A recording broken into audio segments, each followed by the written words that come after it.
আমি স্বীকার করছি আমি ভালো ছেলে না, আমি খারাপ ছেলে, আমি ফালতু ছেলে, আমি জঘন্য ছেলে, আমি বদমেজাজি, আমি হুট করে রেগে যাই, আমার মুখের ভাষাও খারাপ।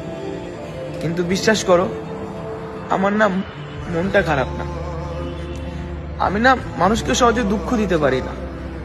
সামনের মানুষটা যদি ভুলও হয়, আমি না ভাবি যে আমার মুখ থেকে এমন কোনো যেন শব্দ, এমন কোনো যেন কথা না বের হয় যাতে সামনের মানুষটা দুঃখ পায়। কিন্তু আমার বেলায় কেউ ভাবে না, আমার বেলায় যে আমি দুঃখ পাবো এই বিষয়টা না কেউ ভাবে না। আমি না আপন মানুষের কখনো ক্ষতি করিনি, আমি আপন মানুষকে কখনো দুঃখ দিই, কিন্তু আপন মানুষরা আমার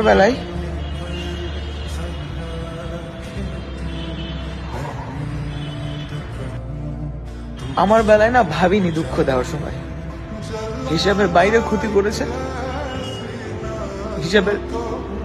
হিসাবের বাইরে দুঃখ দিয়েছে। যারা পরিবারের আপন তারাও, যাদেরকে আপন বানাতে চেয়েছি তারাও। এখন না আমি আর কাউকে বিশ্বাস করি না, নো সিঙ্গেল ওয়ান, কাউকে না। হ্যাঁ করি, আমার আল্লাহ, আমার আম্মা আর আমি। বিশ্বাসের খাতাই ক্লোজ।